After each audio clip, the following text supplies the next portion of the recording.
रात के तकरीबन 2 बज रहे थे। राजस्थान के सहरा में हर तरफ खामोशी फैली हुई थी।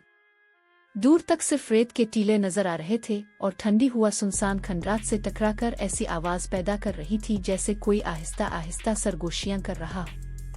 इसी वीरान जगह पर एक पुराना गांव मौजूद था, कोलधुरा। दिन के वक्त यहाँ सैयाह आते हैं, तस्वीरें बनाते हैं और पुराने घरों के खंडरात देखकर वापस चले जाते हैं। लेकिन मकामी लोग कहते हैं रात होने के बाद यहाँ का माहौल बिल्कुल बदल जाता है। कहा जाता है कि कई साल पहले इस गांव में सैकड़ों खानदान आबाद थे। फिर एक रात अचानक पूरा गांव खाली हो गया। लोग कहाँ गए, ये राज आज तक मुकम्मल तौर पर हल नहीं हुआ। मशहूर रवायत के मुताबिक गांव के लोगों ने जाते हुए इस जगह को एक बद्दुआ दी थी कि यहाँ दोबारा कोई आबाद नहीं हो सकेगा। लेकिन असल खौफनाक कहानी उसके बाद शुरू होती है। एक रात अरमान नामी एक नौजवान अपने दोस्तों के साथ जैसलमेर के करीब सफर कर रहा था। इसने कोलधुरा के बारे में बहुत सी कहानियां सुन रखी थीं। इसके दोस्तों ने इसे समझाया, रात को वहां मत जाना। अरमान हंस पड़ा, भूत अगर वाकई होते हैं तो आज देख लेते हैं। वो अपने कैमरे के साथ अकेला ही गांव के अंदर चला गया। रात के तकरीबन 11 बज रहे थे। जैसे ही वो पुराने दरवाजे से अंदर दाखिल हुआ, इसके फोन का सिग्नल खत्म हो गया। अरमान ने फोन ऊपर उठाया, कोई नेटवर्क नहीं था। इसने कैमरा ऑन किया और खंडरात की वीडियो बनाने लगा। पहले सब कुछ मामूल के मुताबिक था। पुराने मकान, टूटे हुए दरवाजे, खाली गलियां और चारों तरफ खामोशी। फिर अचानक इसे किसी बच्चे के हंसने की आवाज सुनाई दी। हाय हा! अरमान चौंक गया। इसने कैमरा बंद किया और पीछे देखा, कोई नहीं था। इसने सोचा शायद हुआ की आवाज है। वो आगे बढ़ गया। चंद कदम बाद इसे दोबारा वही आवाज सुनाई दी। इस बार आवाज बिल्कुल करीब से आई। क्या तुम भी यहाँ रहने आए हो? अरमान के कदम वहीं रुक गए। इसने फौरन पीछे मोड़कर देखा। गिल्ली खाली थी, लेकिन सामने एक पुराने घर का दरवाजा आहिस्ता आहिस्ता खिल रहा था। चर्ररर! अरमान ने कैमरा उठाया और दरवाजे की तरफ बढ़ा।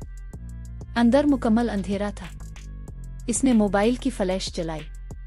कमरे में एक पुरानी चारपाई पड़ी थी। दीवार पर मिट्टी जमी हुई थी और कोने में मिट्टी का एक बर्तन रखा था। अचानक इस बर्तन के अंदर से आवाज आई, वापस चले जाओ। अरमान के हाथ से मोबाइल तकरीबन गिर गया। वो फौरन बाहर निकल आया, लेकिन बाहर आकर इसे एहसास हुआ कि कुछ बदल चुका था। जिस रास्ते से वो अंदर आया था, वो रास्ता वहां मौजूद ही नहीं था। इसके सामने सिर्फ खंडरात थे। अरमान ने घबराकर अपने दोस्त को फोन करने की कोशिश की। फोन पर सिर्फ एक अजीब सी आवाज आई, शश शश। फिर कॉल खुद ब खुद बंद हो गई। अरमान ने दोबारा कोशिश की। इस बार फोन की स्क्रीन पर एक अजीब पैगाम जाहिर हुआ, तुम बहुत देर से यहाँ हो। अरमान ने घड़ी देखी।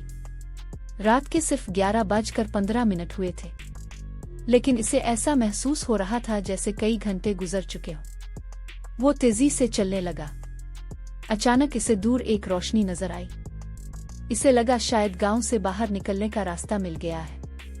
वो रोशनी की तरफ दौड़ा, लेकिन ज्यों-ज्यों वो करीब पहुंचा, इसे अजीब बात महसूस हुई। वो रोशनी एक घर के अंदर से आ रही थी।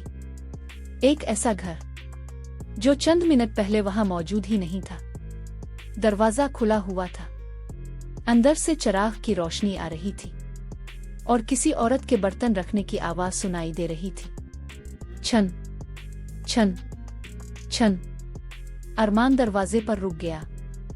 अंदर से एक औरत की आवाज आई, अंदर आ जाओ। अरमान ने पूछा, कौन है? कुछ लम्हों की खामोशी के बाद जवाब आया, हम सब तुम्हारा इंतजार कर रहे हैं। अरमान ने दरवाजे के अंदर देखा। इसे एक लम्हे के लिए ऐसा लगा जैसे वहां बहुत से लोग बैठे हुए हैं। बूढ़े, औरतें, बच्चे, सब खामोशी से इसे देख रहे थे। उनके चेहरे वाजे नहीं थे। अरमान एक कदम पीछे हटा, फिर दूसरा, अचानक उन सब लोगों ने एक साथ अपना सर उसकी तरफ मोड़ लिया और एक ही आवाज में बोले, इतनी देर क्यों लगा दी? अरमान ने चीख मारी और वहां से भाग निकला। वो रेत पर दौड़ता रहा, कभी दाएं जाता कभी बाएं, लेकिन कुछ देर बाद वो दोबारा इसी जगह पहुंच जाता।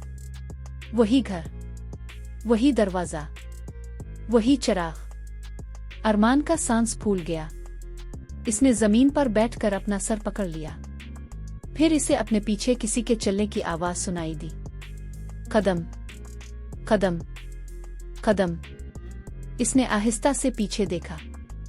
एक लंबा सा साया उसके पीछे खड़ा था, लेकिन अजीब बात यह थी कि चांदनी में इस साये के साथ कोई इंसान मौजूद नहीं था, सिर्फ साया था। वो आहिस्ता आहिस्ता अरमान के करीब आने लगा। अरमान ने आंखें बंद कर ले और इसी लम्हे इसे किसी ने सरगोशी में कहा, तुम्हें मालूम है लोग यहां से क्यों गए थे? अरमान ने आंखें खोली। साया गायब था, लेकिन इसके सामने रेत पर कुछ लिखा हुआ था, क्योंकि रात यहां खत्म नहीं होती। अचानक दूर से अजान जैसी आवाज सुनाई दी। अरमान ने ऊपर देखा। आसमान पर सूरज निकलने वाला था। पहली रोशनी के साथ ही वो तमाम अजीब आवाजें खत्म हो गईं। इसे अचानक सामने गांव से बाहर जाने वाला रास्ता नजर आ गया। अरमान पूरी ताकत से इस तरफ भागा। सुबह के वक्त मकामी लोगों ने इसे गांव से कुछ फासले पर बेहोश हालत में पाया। इसके हाथ में कैमरा था, लेकिन अरमान खुद कुछ याद नहीं कर पा रहा था। इसने सिर्फ एक बात कही, मैं अकेला नहीं था। बाद में जब कैमरे की वीडियो देखी गई तो पहले कई मिनट आम मनाजिर थे। फिर रात के तकरीबन 2 बजे वीडियो में एक अजीब चीज नजर आई। अरमान के पीछे एक शख्स खड़ा था। वो शख्स कुछ फासले पर मौजूद था। फिर अगले फ्रेम में वो और करीब था, फिर इससे भी करीब, लेकिन वीडियो में कहीं भी इसे चलते हुए नहीं देखा जा सकता था। आखिर में कैमरा जमीन पर गिर गया और अंधेरे में सिर्फ एक आवाज सुनाई दी, अब ये भी हमारा है। कहा जाता है कि इस वाकये के बाद अरमान ने कभी रात के वक्त किसी वीरान जगह पर जाना पसंद नहीं किया। और कोलधुरा, आज भी वहां दिन के वक्त लोग झूमते हैं, लेकिन रात होते ही खामोशी छा जाती है। कुछ लोग दावा करते हैं कि उन्हें पुराने घरों से बर्तनों की आवाजें सुनाई देती है। कुछ कहते हैं कि उन्होंने गलियों में लोगों के चलने की आवाजें सुनी हैं। और कुछ का कहना है कि अगर आप रात के अंधेरे में किसी पुराने घर के पास खड़े होकर गौर से सुने, तो शायद कोई आपसे सरगोशी करे, तुम यहाँ क्यों आए हो? लेकिन सबसे खौफनाक बात यह है कि अगर कभी आपको कोलधुरा के खंडात में अपने पीछे किसी के कदमों की आवाज सुनाई दे, तो पीछे मोड़कर मत देखना, क्योंकि मकामी कहानियों के मुताबिक कभी कभी जो चीज आपके पीछे चल रही होती है वो चाहती है कि आप इसे देखें, और जिस लम्हे आपने इसे देख लिया, शायद वापसी का रास्ता वहीं खत्म हो जाए। अगर आपको ऐसी ही खौफनाक, पुरअसरार और सनसनीखेज कहानियां पसंद हैं तो इन्फो को सब्सक्राइब करें और बेल आइकन जरूर दबाएं, क्योंकि अगली कहानी शायद इससे भी ज्यादा खौफनाक हो।